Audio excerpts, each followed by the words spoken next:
ลังจากที่เฮาเซตอัปหรือว่าตั้งค่า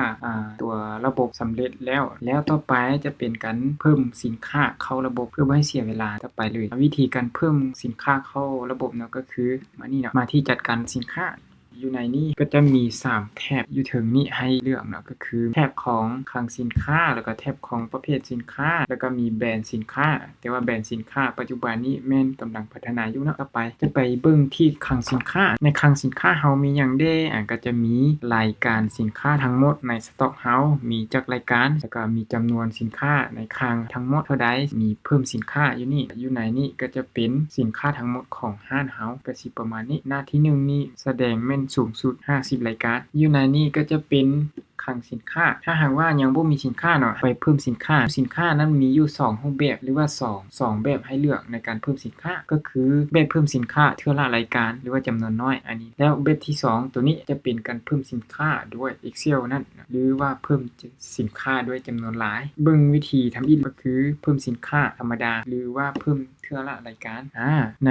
นี้ก็จะมีข้อมูลของสินค้ารายละเอียดอิหยังต่างๆเนาะแล้วก็มีรูปภาพสินค้านั้นตัวอย่างว่าเฮามีสินค้าใหม่ตัวอย่างว่าเป็น6นี่เนาะแล้วหัวหน่วยเด้เฮาอยากใช้เป็นหยังใช้เป็นหน่วยบ่อิหยังหั่นส่วนรูทอีหยังเฮามีก็ใช้บ่มีก็บ่เป็นหยังประเภทเด้อันนี้ก็เป็นประเภทหยังเฮาก็ใช้ไป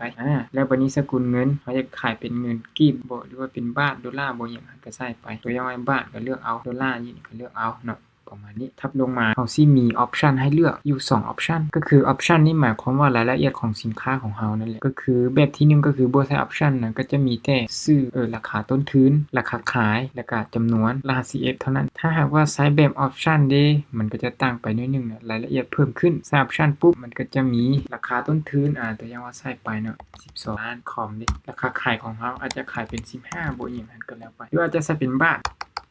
12,000อันนี้จะเป็น 15,000 สินะอันนี้เป็นราคาขายทีนี้จำนวนของเฮาบัดนี้ตัวอย่างว่าคอมเครื่องนี้ Lenovo นี่นะสิใช้จำนวนเป็น10เนาะตัวอย่าง10เครื่องแล้วบัดนี้รหัสอันนี้จะเป็นรหัสขึ้นต้นของสินค้าเฮาอยากให้ขึ้นต้นด้วยหยังตัวอย่างว่าขึ้นต้นด้วย L บ่หยังหั่นก็ใส่ไปจากนั้นเลือกสีถ้าว่ามีสีก็ใส่ไปนะตัวอย่างว่าสีส้มนี่แล้วก็ความกว้างเด้หยังเท่าใดแล้วก็เลือกไปซ้ายอันนี้ขนาดบ่ตรงแล้วน่ะมันบ่แม่นอันนี้แล้วก็บ่เลือกนะจากนั้นเนาะให้กดที่สร้างรหัสปุ๊บก็จะได้รหัสมาประมาณนี้แล้วรหัสสีก็จะเอาสีเอาความกว้างอีหยังพวกนี้มาต่อกันเนาะ L แล้วก็มีแดงส้ม30เซนติเมตรอีหยังหั่นเอามาต่อกันก็คือรหัสมันจะยาวถ้ารหัสเป็นแบบนี้เนาะกรณีลูกค้า CF มันสิมีข้อผิดพลาดสูงกรณีว่าลูกค้า CF บ่ตรงนี้ระบบก็สิบ่ดูดให้อันนี้มันในรูปแบบของ Side Option เนาะหลังจากที่ได้แบบนี้แล้วเราก็แค่กดบันทึกไปกดบันทึกไปปุ๊บมันก็จะมาโชว์อยู่นี่เลยเนาะเป็นรายการทำอินให้เลยประมาณนี้อันนี้เป็นสำหรับตัวเพิ่มสินค้าเพื่อละรายการต่อไปเนาะจะเป็นการเพิ่มสินค้าด้วย Excel ตัวนี้เนาะที่เข้าไปหลังจากที่เข้ามาอยู่ในนี้ก็จะมีบ่อนเลือกไฟล์แล้วก็มีรูปแบบตัวอย่าง Excel ให้เบิ่งถ้าหากว่าร้านใดบ่ฮู้ว่าสิป้อนข้อมูลจังได๋หั่นน่ะให้กดเข้านี้เนาะกดเข้าที่ตัวอย่างนี้แล้วระบบก็จะดาวน์โหลดให้เป็นไฟล์ Excel นึงขึ้นมาซึ่งอยู่ในไฟล์ Excel นี่มันเป็นแนวใดลองเปิดเข้าไปเบิ่งปุ๊บ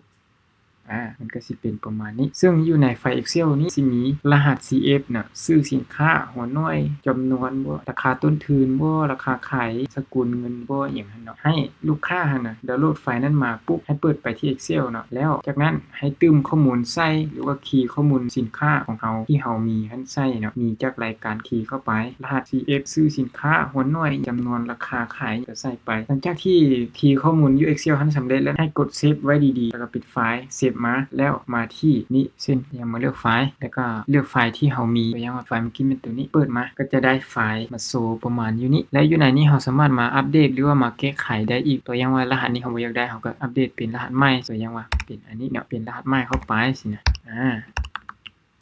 โอเคประมาณนี้เนาะถ้าหากว่าแก้ไขตัวใดตึมอีกเด้ก็สามารถแก้ไขใหม่หลังจากที่เลือกไฟล์มาโชว์ประมาณนี้แล้วเนาะต่อไปก็คือกดบันทึกไปเลยเนาะบันทึกไปปุ๊บก็จะมาแสดงประมาณนี้อันนี้ก็จะเป็นการเพิ่มสินค้าด้วย Excel หรือว่าเพิ่มด้วยจำนวนหลายประมาณนี้เนาะสำหรับการเพิ่มสินค้าต่อไปจะเป็นการเพิ่มประเภทสินค้าหรือว่ากำหนดประเภทซึ่งในแต่ละร้านอาจจะมีหลายประเภทถ้าหากว่ามีหลายประเภทก็มา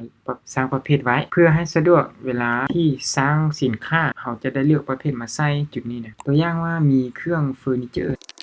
คนบันทึกไปเฟอร์นิเจอร์ก็จะโชว์มาประมาณนี้หรือถ้ามีประเภทอื่นบันทึกเข้าไปเรื่อยๆเนาะหลังจากที่เราบันทึกประเภทแล้วปุ๊บแล้วประเภทนี้มันสิถูกใช้กรณีที่เราบันทึกสินค้าเทื่อละอันนี้ตัวอย่างว่าเพิ่มสินค้านี้เนาะแล้วอยู่ไหนนี่แล้วในนี้มันจะมีเลือกประเภทน่ะซื้อเฟอร์นิเจอร์เมื่อกี้มาโชว์อยู่นี่ล่ะสิเลือกไปประมาณนี้ถ้าหากว่าบ่จื้อจุดใดได้ก็สามารถย้อนหลังไปเบิ่งวิดีโอได้เบิ่งหลายๆครั้งเพื่อให้จื้อสำหรับการเพิ่มสินค้าแม่นประมาณนี้เนาะ